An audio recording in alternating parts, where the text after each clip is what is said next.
आज के बाजार में कच्चे तेल पर दबाव बढ़ा है और घरेलू बाजार में इसका दाम करीब 1% नीचे है। 1% नीचे है देखने को मिली है। साथ ही ग्लोबल मार्केट में जो गिरावट है कच्चे तेल में, उससे भारतीय बाजार में दोहरा दबाव आप देख रहे हैं।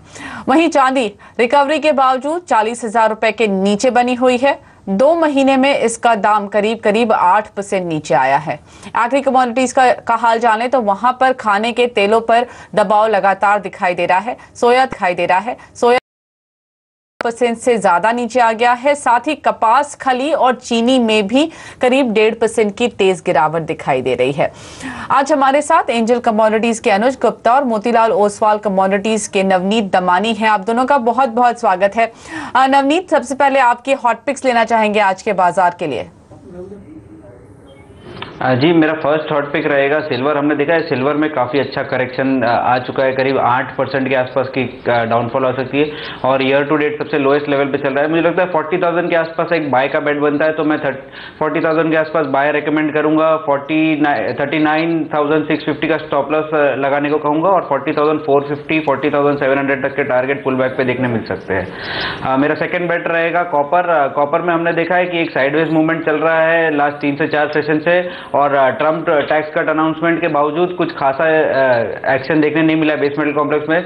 मुझे लगता है आज का और जो नेक्स्ट सेशन रहेगा उसमें थोड़ा बहुत पुल बैक देखने को कंटिन्यू हो सकता है, तो मैं 363, 364 के रेंज में कॉपर बाय करने की सलाह दूंगा। 360 के नीचे स्टॉप मेंटेन करिए और 368, 369 का टारगेट हो सकता है। अनुज, आपकी तरफ से एग्री कमोडिटी बाजार में कहां पैसे लगाने की सलाह है?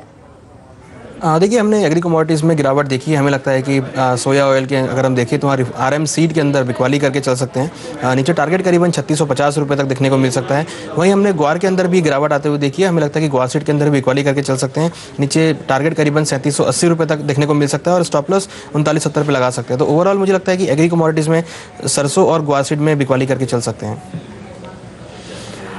इस वक्त खाने के तेलों की ही बात करेंगे अनुज। सोया और पाम तेल दोनों पर काफी ज्यादा दबाव हमने देख लिया। खाने के तेलों में इस साल करीब 15 से 20% की गिरावट आ चुकी है।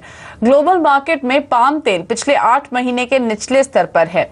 अनुज, सुबह हमने अदानी विल्मर से बात की थी जो काफी बेयरिश संकेत दे रहे थे। उन्हें लगता है कि अगर इस बार भी बेहतर मॉनसून रहा तो सोइंग अच्छी रहेगी और यही उम्मीद दिख रही है इस वक्त कि जून में तो अच्छा मॉनसून रहेगा। तो इस वक्त आपको क्या लगता है, क्या खाने के तेल आगे और कमजोर होने जा रहे हैं?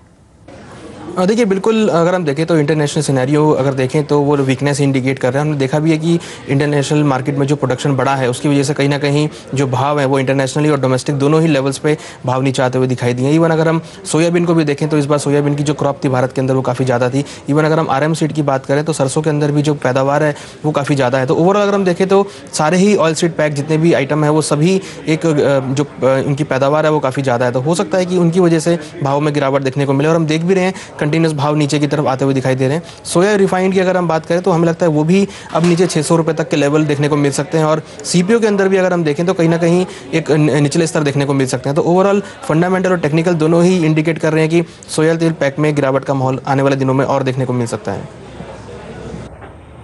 ओके, नवनीत, आपसे चर्चा करना चाहेंगे कच्चे तेल पर, क्योंकि आज अगर आप देखें तो भारतीय बाजार में अगर कोई कमोडिटी सबसे ज्यादा टूटी है नॉन एग्री में तो वो कच्चा तेल ही है। 3163 का लेवल देख रहे हैं हम। क्या लगता है? चलिए, आप नवनीत, आपसे बात करने से पहले हम मनीषा से बात करेंगे। नाइमेक्स पर क्रूड $49 तक आ चुका है, जबकि ब्रेंट में $51 के पास कारोबार हो रहा है। हमारे साथ CNBC TV 18 की कमोडिटी एडिटर मनीषा गुप्ता जुड़ रही हैं। हाय मनीषा, इतना ज्यादा दबाव क्यों देख रहे हैं हम कच्चे तेल में? जी हाँ मुग्धा, थैंक यू। काफ़ी सारे प्रेशर पॉइंट्स हैं यहाँ पर जिसकी वजह से हमने कच्चे तेल में गिरावट आते हुए देखी है। कल शाम को जो नीजोक रिएक्शन था वो ऑन द हायर साइड था, लेकिन उसके बाद आपने देखा है आज लगातार एशिया में, यूरोप में यहाँ पर गिरावट ही देखने को मिली है। US की जो वीकली क्रूड इन्वेंट्रीज हैं वहाँ पर एक गिरावट है जिसका सपोर्ट मिलना चाहिए था। ये बिगेस्ट वीकली डिक्लाइन है जो हमने 2017 साल में आते हुए देखा है। लेकिन दूसरी तरफ अगर आप गैसोलीन और डिस्टिलेट के स्टॉक्स देखें तो वहाँ पर इजाफा देखने को मिला है। उसका प्रेशर यहाँ पर प्राइसेस प्राइसेस में आते हुए देखने को मिला है। इसके अलावा ईरान की तरफ से जो कि जो ओपेक का आउटपुट कट एग्रीमेंट है उसमें ये मेंबर शामिल नहीं है, ईरान में हमने आउटपुट में इजाफा आते हुए देखा है। इराक के जो एक्सपोर्ट्स और आउटपुट है उसमें भी यहाँ पर इजाफा आते हुए देखा है। सिर्फ एक चीज है जो यहाँ पर प्राइसेस को सपोर्ट किए हुए है, वो ये कि ओपेक और जो 11 नॉन ओपेक मेंबर्स हैं वो जून के बाद भी यहाँ पर आउटपुट कट्स में एक्सटेंशन करेंगे, तो वही एक पॉजिटिव है। क्योंकि ओपेक के अलावा या सऊदी अरेबिया के अलावा आप जहां भी देखिए कच्चे तेल की आउटपुट में यहाँ पर बढ़त ही देखने को मिली है। अगर यूएस की बात की जाए तो वहां पर हमने 1 लाख बैरल का इजाफा हर महीने आता हुआ देखा है और एक्सपेक्टेशन ये है कि ये पूरा साल आप 1 लाख बैरल का इजाफा बढ़ते हुए देखेंगे। 2018 में भी काफी हद तक यही चलता रहेगा अगर प्राइसेस $50-55 के आसपास रहते हैं, क्योंकि यूएस में जो कच्चे तेल का उत्पादन है वो $40 प्रति बैरल कॉस्ट ऑफ प्रोडक्शन है। तो जब तक प्राइसेस इसके ऊपर है 45 से 55 के बीच में है तब तक यूएस का आउटपुट यहाँ पर लगातार बढ़ता रहेगा।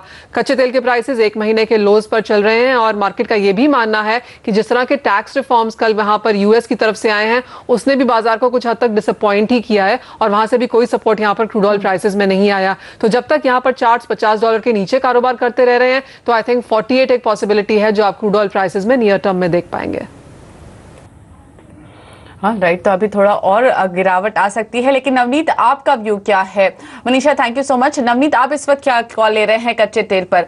लगता है और दबाव आने वाला है और जितनी बार भी ऊपर गया है उतनी बार हम उन्हीं लेवल से वापस रिवर्सल देख रहे हैं, क्या ये वापस सपोर्ट के पास है या इस बार सिचुएशन अलग है? जी, जैसा कि मनीषा ने बताया काफ़ी बेरिश फंडामेंटल ट्रिगर्स है और हालांकि पॉजिटिव ट्रिगर्स में 1 से 2 पॉइंट ही है कि हमने यूएस क्रूड ऑयल इन्वेंट्री है जो वो एक खासा डिप्लीशन देखा है, वही एक पॉजिटिव ट्रिगर है। Other than that US production जो है वो बढ़ के आया है, इराक का प्रोडक्शन बढ़ के आया है, ईरान का प्रोडक्शन बढ़ के आ रहा है, गैसोलीन और डिस्टिलेट स्टॉक्स बढ़ के आए हैं। तो मुझे लगता है ऑल इन ऑल जो पिक्चर है एक बेरिश पोर्ट्रे कर रहा है।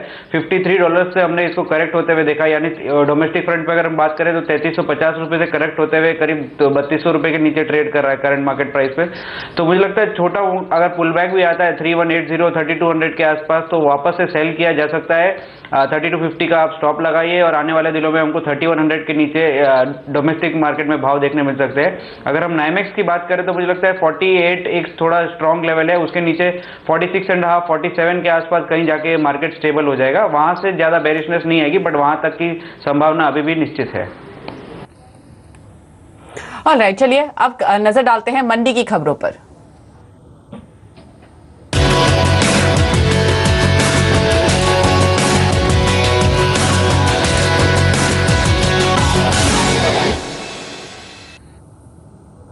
सरकार का एमएसपी पर किसानों से दाल खरीद रोकने से कोहराम मचा हुआ है। किसान खरीद केंद्रों पर जा रहे हैं लेकिन उनके स्टॉक की खरीद नहीं हो पा रही है। सरकार के अपील पर किसानों ने दलहन की बुआई तो कर ली, लेकिन अब हाल ये है कि दाल को खरीदने से सरकार ने ही हाथ पीछे खींच लिया। किसानों के सामने अब मंडियों का ही सहारा है, जहां एमएसपी से काफी नीचे दालें बेचने को वो मजबूर हैं। गुजरात के बड़ौदा से हमारे संवाददाता मनीष देसाई की ग्राउंड रिपोर्ट। लगातार 5-6 दिन से किसान सड़कों पर खड़े हैं अपनी तुअर लेके और खरीदार कोई नहीं है क्योंकि सरकार ने खरीदारी बंद कर दी है। भाई साहब बताइए कि आप कितने दिन से खड़े हैं और कितने लोग आपके साथ यहाँ पे, कितने किसान हैं? अभी 6 दिन से हम लाइन में खड़े हैं और कोई खरीदने वाला ही नहीं आया है, तो पूरा दिन ट्रैक्टर आते हैं और अभी तो 150 जैसे ट्रैक्टर हो गए हैं, लाइन में ही है। भाई साहब आप बताइए कि एपीएमसी वाले क्या कहते हैं अगर आप माल बेचने जाते हैं? वो ऐसा बोलते हैं 8 दिन खड़े रहो, 8 दिन के बाद लेने वाला है क्या? तो अभी तो हम यहाँ पे बैठेंगे, 1 महीना तक हम बैठेंगे यहाँ पे, बराबर है। हम तो बेच के जाएंगे, सभी किसान परेशान बहुत है यहाँ पे। बिल्कुल।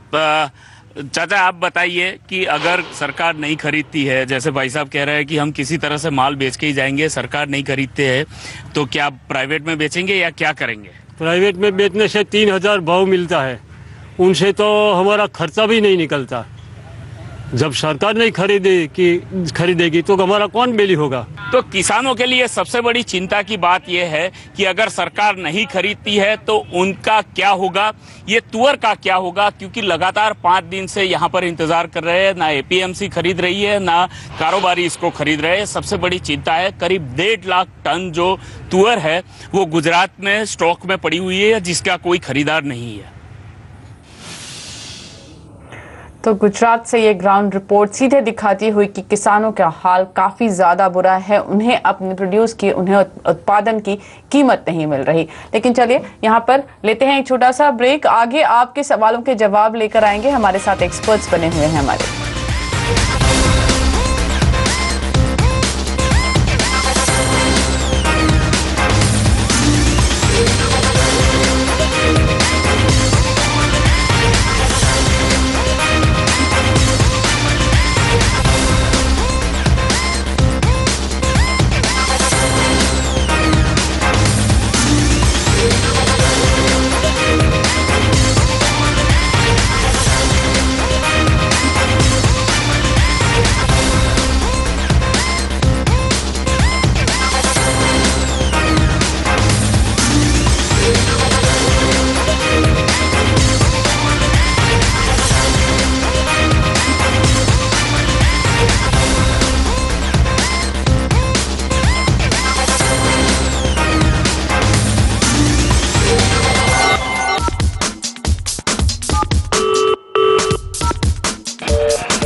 कमोडिटी कॉल में अब आपके सवाल लेना शुरू करते हैं। इस वक्त हमारे साथ राजस्थान से सुरेंद्र हैं। नमस्कार सुरेंद्र जी, बताइए सवाल क्या है आपका। जी मैडम नमस्कार। जी पूछिए अपना सवाल। जी मैडम, मेरे सिल्वर बाएंगे 41,200 पर 2 लॉट। ओके, आप क्या इसमें रुक सकते हैं थोड़े दिन? नहीं मैडम, एक्सपायरी डेट तक रुक सकता हूँ। ठीक। नवनीत, क्या सलाह होगी इनके लिए? 41,200 की इनकी बाइंग प्राइस है, 2 लॉट खरीदा हुआ है, नुकसान है। क्या उम्मीद है कि अब सिल्वर कुछ सपोर्ट लेके वापस पॉजिटिव मूव देगा? क्योंकि अच्छी खासी गिरावट तो देख ली उसने पिछले 2 हफ्तों में। जी, जैसे मैंने स्टार्टिंग में बताया कि करीब 8% का फॉल आ चुका है लास्ट 2 महीने में, और मुझे लगता है कहीं ना कहीं ये स्टेबलाइज हो जाना चाहिए। तो मेरी रिकमेंडेशन रहेगी यहाँ पे अगर वो एवरेज कर पाए तो बाई कर सकते हैं, बट उन्होंने कहा कि वो एग्जिट करना चाहेंगे एज कल एक्सपायरी डे है। तो उनके पास ज़्यादा ऑप्शन नहीं है, एक दिन और होल्ड कर सकते हैं। अगर 40,300 40,500 के आसपास उनको रेट मिलता है तो एग्जिट कर लेनी चाहिए अपनी पोजीशन। ओके, तो थोड़ा भी अपसाइड आए, क्योंकि आप सिर्फ एक्सपायरी तक ही रुकना चाहते हैं, तो थोड़ा भी अपसाइड आपको मिलता है तो निकलने की कोशिश करिए। चलिए अगला सवाल लेते हैं। गोविंद का सवाल है। नमस्कार गोविंद, बताइए सवाल क्या है आपका। नमस्कार मैडम, कैस्टर सीड के बारे में जानना चाहता हूँ, क्या आगे रहेगा कैस्टर में? आपके पास है पहले से कैस्टर सीड? हाँ हाजिर में जी। हाजिर में किस भाव पे खरीदा था आपने? ये 4,500। 4,500।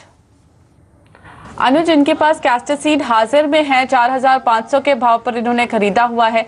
तेजी रही है क्या इनको, और क्या करना चाहिए इनको? देखिए कैस्टर सीड में हमने तेजी देखी थी, बट अगर हम देखें तो कहीं ना कहीं अब जो फेस आया है वो थोड़ा कंसोलिडेशन का फेस आया है। इवन अगर हम देखें तो कुछ करेक्शन यहाँ भाव में देखने को मिला है। तो मुझे लगता है कि एक बार जो इनकी बाइंग की पोजीशन उससे निकल जाए, क्योंकि हमें लगता है कि यहाँ पर एक गिरावट देखने को मिल सकती है जो कि नीचे करीबन 400 या 600 रुपये तक आ सकती है। तो एक बार अपनी जो पोजीशन है उससे एग्जिट कर लें। हमें लगता है कि भाव अभी कुछ नीचे गिरावट की तरफ देखने को मिल सकते हैं। ओके, अगला सवाल यहाँ पर निकल पर है, विनोद का। नमस्कार विनोद जी, बताइए क्या सवाल है आपका। मैडम मैंने 2 निकल बाई की हुई है 638 से। 638 के भाव पर आपने निकल खरीदा हुआ है। नवनीत, क्या सलाह होगी? इनके भाव से काफी नीचे आ चुका है। जी, अगर हम निकल देखें तो लास्ट 3 दिनों से 590 से 600 के बीच में कंसोलिडेट कर रहा है। आज एक बहुत इंपॉर्टेंट न्यूज़ आई है जहां पर फिलीपींस ने ओपन पिट माइनिंग कंप्लीटली बैन करने का रिकमेंडेशन दिया है, तो मुझे लगता है कि उसके चलते एक थोड़ा पॉजिटिव बायस डेवलप हो सकता है प्राइसेस में। अगर 585 नहीं ब्रीच करते प्राइसेस तो ये अपनी पोजीशन होल्ड कर सकते हैं और आने वाले दिनों में 610 से 625 के बीच के रेट देखने मिल सकते हैं। इनका फाइनल स्टॉप लॉस 585 होना चाहिए, उसके नीचे प्राइसेस में और 3 से 5% की गिरावट देखने मिल सकती है।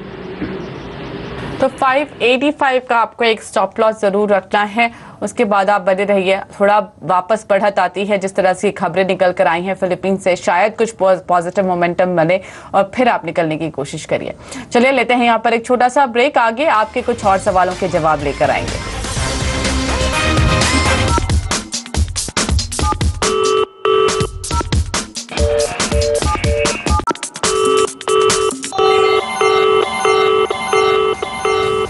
कमोडिटी कॉल में आप चलेंगे राय सिंह नगर, जहां से हमारे साथ हमारे नेक्स्ट कॉलर जुड़ रहे हैं सुरेंद्र। बताइए क्या सवाल है आपका? हाँ जी मैम, मेरे पास लगभग 150 क्विंटल चना है और 100 क्विंटल गवार है। तो अभी मैं खुद किसान हूँ और मेरे खुद के प्रोडक्शन है, तो मैं जानना चाहता हूँ कि 15 दिन बाद गवार और 1 महीने बाद चने का आउटलुक क्या रहेगा?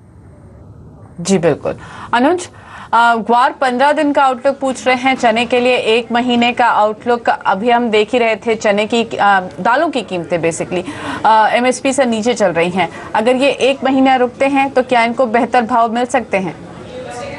देखिए ओवरऑल अगर हम देखें तो ग्वार सीड और चने में हमने एक प्रेशर आते हुए देखा है। हमें लगता है कि अभी फिलहाल जो भाव है वो नीचे की तरफ आते हुए देखेंगे, क्योंकि आने वाले टाइम में जो भी प्राइस डिसाइड होंगे वो मानसून के ऊपर डिसाइड होंगे। और मानसून अगर देखें तो नॉर्मल बताया जा रहा था, हो सकता है कि भावों में आने वाले दिनों में प्रेशर देखने को मिले। तो अगर इनको अपनी कॉस्ट मिलती है तो मेरे ख्याल से इनको निकल जाना चाहिए, क्योंकि हमारा व्यू थोड़ा सा नेगेटिव है चने के ऊपर, ग्वार सीड के ऊपर में भी।